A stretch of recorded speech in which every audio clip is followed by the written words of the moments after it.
The test is in 4 parts, Part 1, Part 2, Part 3, and Part 4. Now look at Part 1.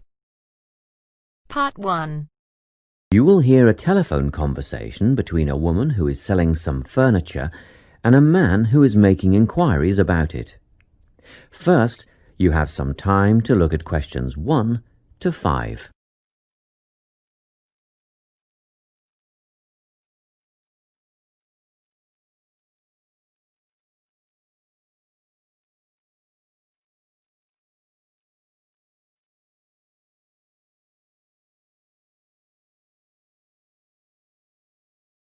Now we shall begin.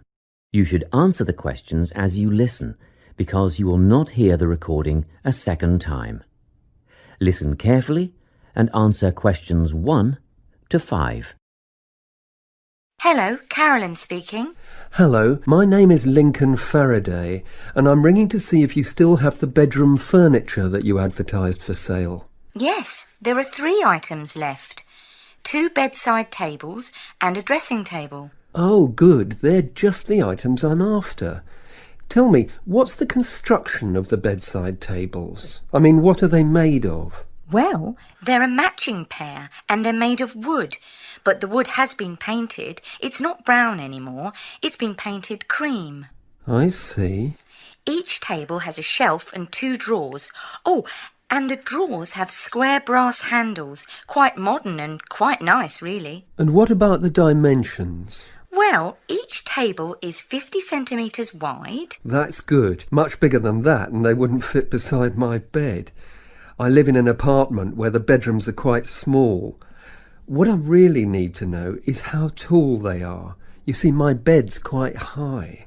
65 centimetres high and 45 centimetres deep. Thanks. Just a couple more questions about the bedside tables. What condition are they in, and how much are they? They're in perfect condition. There isn't a mark on them. I had them painted professionally, you know, so the finish is much better than you'd normally expect. As for how much, I think £15 each would be fair, but I'll only sell them as a pair, so that's £30 all up.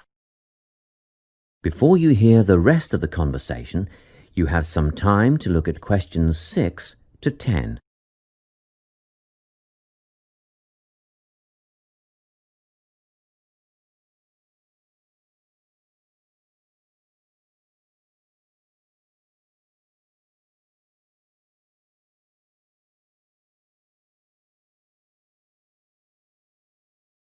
Now listen and answer questions 6 to 10. Now, can you tell me about the dressing table? Yes, it matches the other tables in colour and style. Good. How many drawers does it have? 5 altogether. The bottom 2 drawers hold more as they're deep. And the dimensions? How wide is it? That's all I need to know. It wouldn't be more than 1.5 meters, would it? Well, just under actually. It's 1.25 metres across. Does it have a mirror? 3. Sorry? It has 3 mirrors, you know, a central one and a narrower one on each side. And they're all adjustable. I see. And the overall condition of the dressing table? Well, it has a couple of scratches on the surface, but it's still in good condition, so I'm asking £50. Could I call round and have a look later today? What time were you thinking of? In about half an hour. Oh, yes, that's fine. By the way, my name is Carolyn Klein. It's on the gate at the front of the house. Klein. Is that Kline? That's right. And I live at 19 Domain Road. Did you say the main road? No, Domain. Domain Road. That's just off Ashgrove, isn't it? Yes. See you soon then. Yes, in about 30 minutes. That is the end of Part 1. You now have half a minute to check your answers.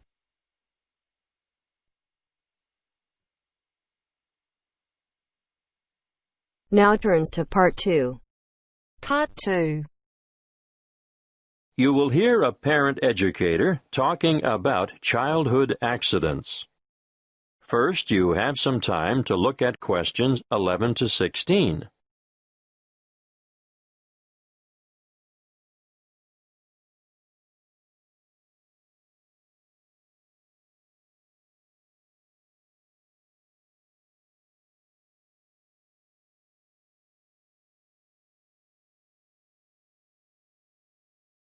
Listen carefully and answer questions 11 to 16.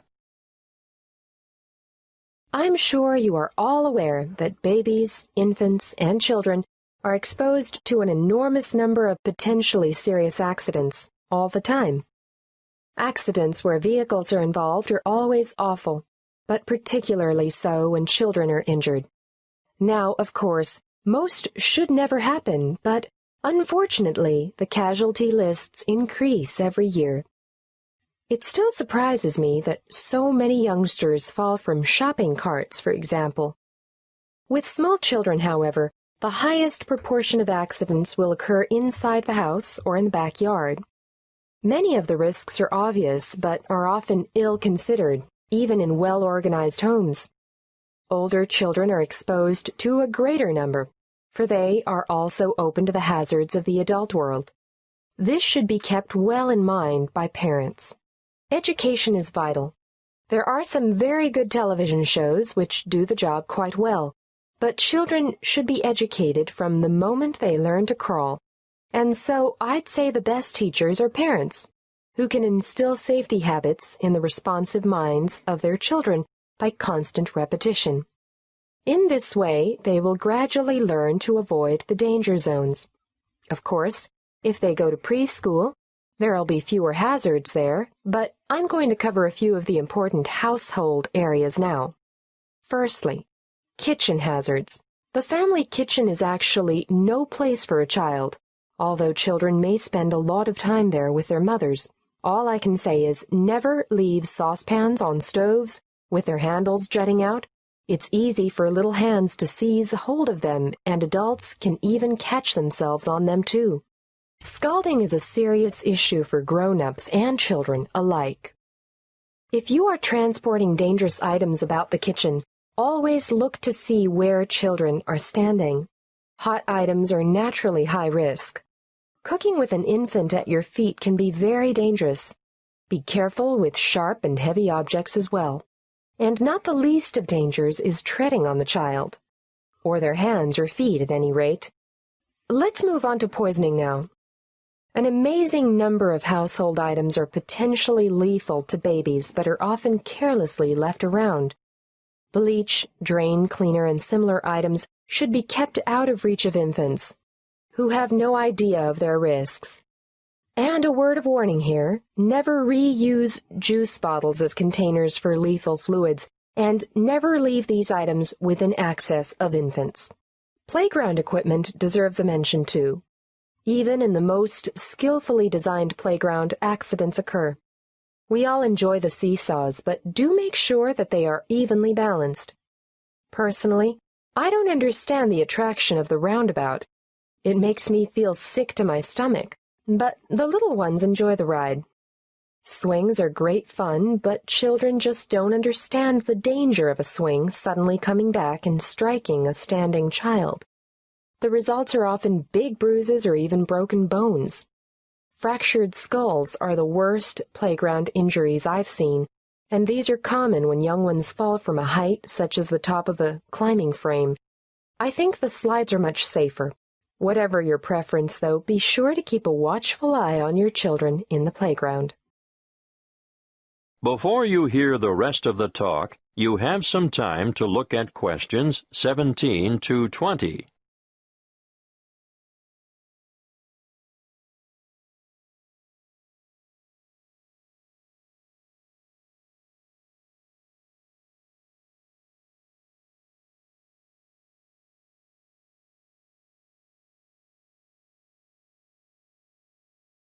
Now listen and answer questions 17 to 20.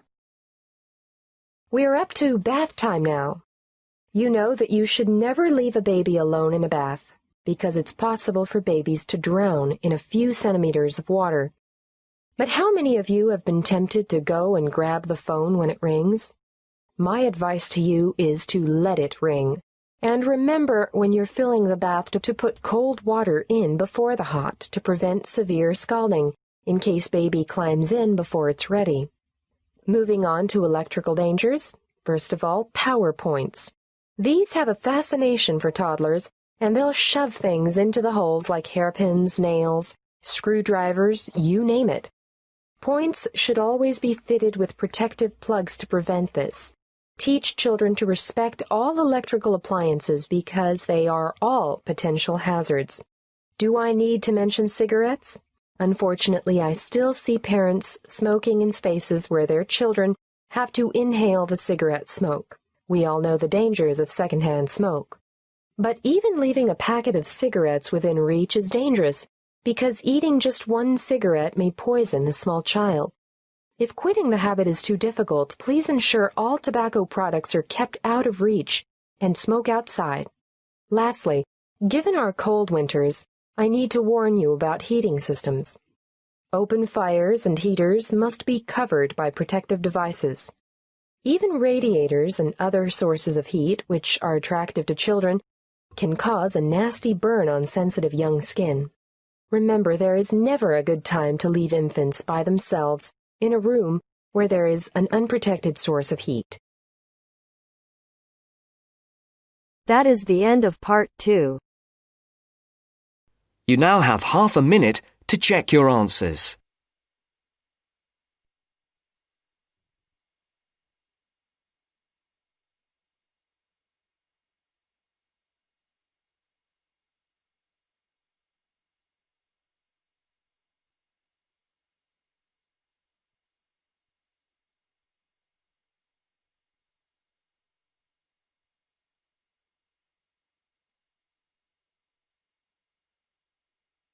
Now turns to part 3. Part 3. You will hear 3 students discussing the issue of waste deposited in space. First, you have some time to look at questions 21 to 23.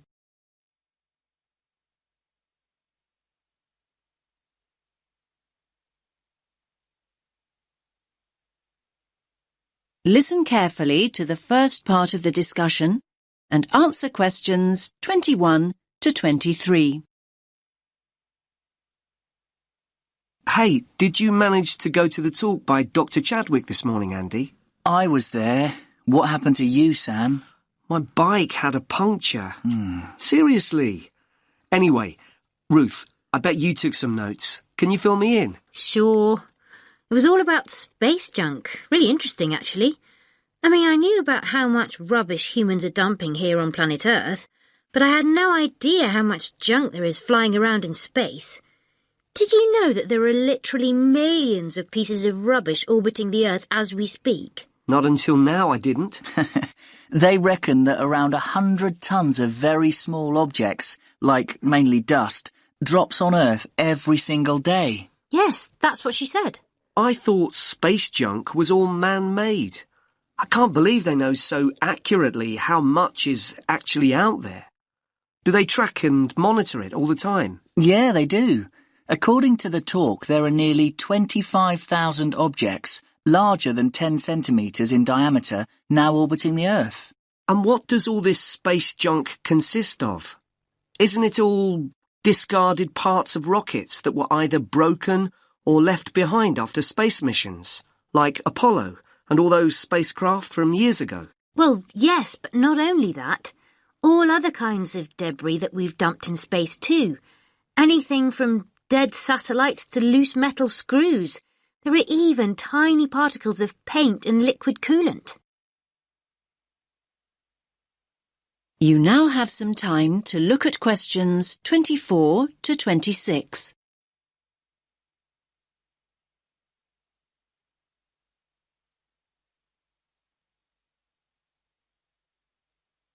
Now listen to the next part of the discussion and answer questions 24 to 26.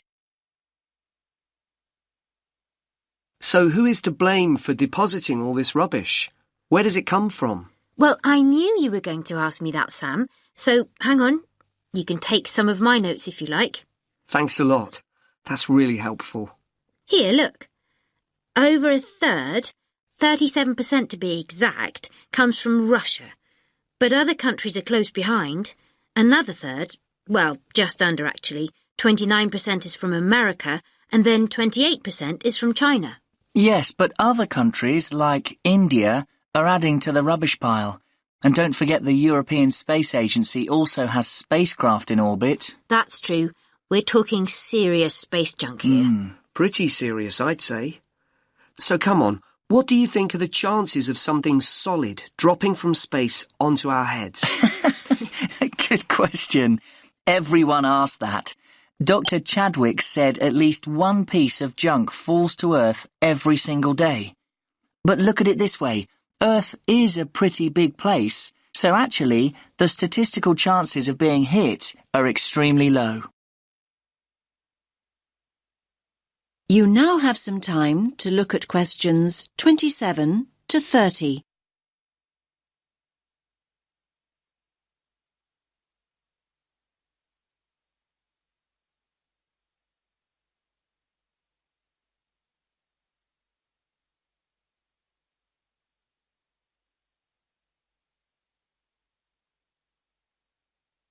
Now listen to the rest of the discussion and answer questions 27 to 30. So are you saying I'm more likely to win the lottery? Well, just think about it. 2/3 of the Earth is ocean. That's true. But in time, almost all these pieces of rubbish will fall to Earth because the object's orbit is decreased by its gravitational pull. But the good news is that they don't cause any serious damage. You know, they can't actually survive the heat generated on re-entry. They simply burn away. But that's not always the case. There are exceptions. Chunks of the United States UARS satellite recently fell into the Pacific Ocean. The UARS satellite? It was this 6-ton satellite launched by the Space Shuttle Discovery way back in 1991. So it had been up in space for 20 years, but stopped working in 2005. It weighed 5,700 kilos. And that's about the same as a double-decker bus, apparently. And, just check my notes. Here it is, yes. The largest of these great big chunks that fell into the sea weighed about 158 kilograms. Think of the weight of an adult gorilla, Sam, and you get the picture. A nice soft landing, then. Dr. Chadwick said, imagine a couple of washing machines tied together and travelling at 100 miles per hour, and you'll get an idea. Oh, and do you remember Skylab? That was another US space station, and it fell to Earth at least 3 decades ago, in 1979. It fell into the Indian Ocean and the deserts of Western Australia. According to what I wrote down, that particular space junk weighed 100 tons. And let's not forget Mir, the Russian space station. Mir weighed 135 tons, far, far larger than UARS, and it fell to Earth in 2001. It plunged straight into the South Pacific. All very interesting. Listen, I've got some junk of my own to sort out. My bike. That's the second puncture this week. Come on, I'll help you fix it.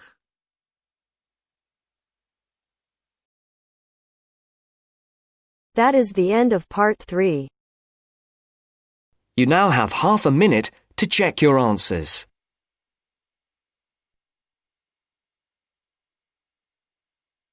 Now turns to part 4. Part 4. You will hear a talk given by a lecturer in the Environmental Studies Department on agriculture and environment. First, you have some time to look at questions 31 to 40.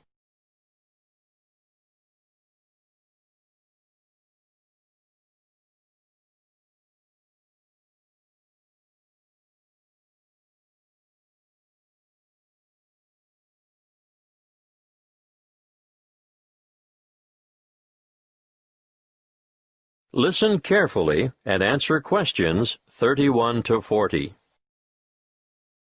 Welcome to this lecture on agriculture and the environment. I hope it is enough to make some of you decide on a career in the field of agricultural science.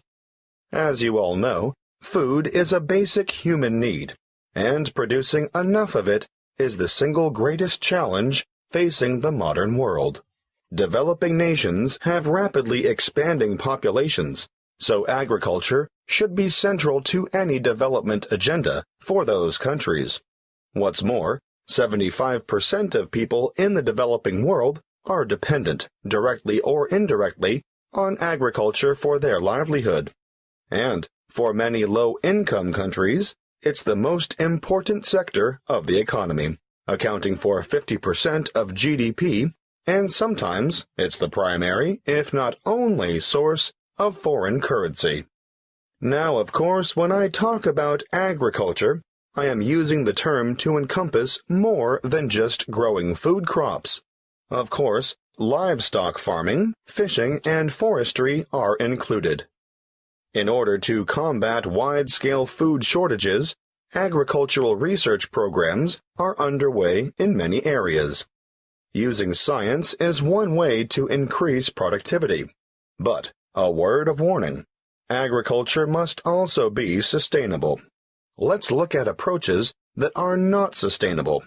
Firstly, overgrazing and intensive cropping are two ancient but destructive practices that lead to loss of soil fertility. Secondly, the modern idea of liberal application of chemical pesticides and herbicides has had disastrous consequences for the health of the land, ranging from the pollution of water sources to the destruction of wildlife. These practices have ignored the mechanisms that sustain ecological communities. Ignorance has led to the destruction of the very biodiversity that is essential for sustainable food production. However, introducing new agricultural techniques, especially things like genetic engineering, can be difficult because many people remain suspicious of the fact that plants have had their genetic material modified by scientists. Biotechnology has also led to the dubious practice of bioprospecting, or, as some prefer to call it, biopiracy. Foreign multinational companies have been accused of illegally obtaining samples of indigenous plants of other countries in order to get their hands on genetic material to improve the quality or yield of their own crops.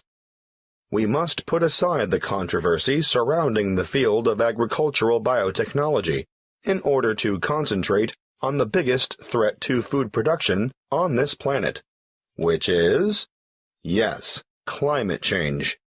The effects of global warming so far have been to shrink the food supply, thereby pushing up prices and making even the most basic necessities unaffordable. As I see it, the international community must address this and other challenges to agricultural production with urgency. Concrete scientific and technological achievements need to be presented for farmers to evaluate and learn to use. But, apart from that, governments need to address the complex issues of policy development if the world's hungry are to be fed. Environmental policies need to be put in place to protect ecosystems and correct soil degradation where possible. Countries cannot continue to exploit natural resources whilst ignoring the consequences. In fact, I'd like to see teams of agriculture and environment experts making up a global network which would monitor the world's farming systems. Different farming systems should be studied not only with a view to analyzing the environmental effects, but the social and economic effects as well.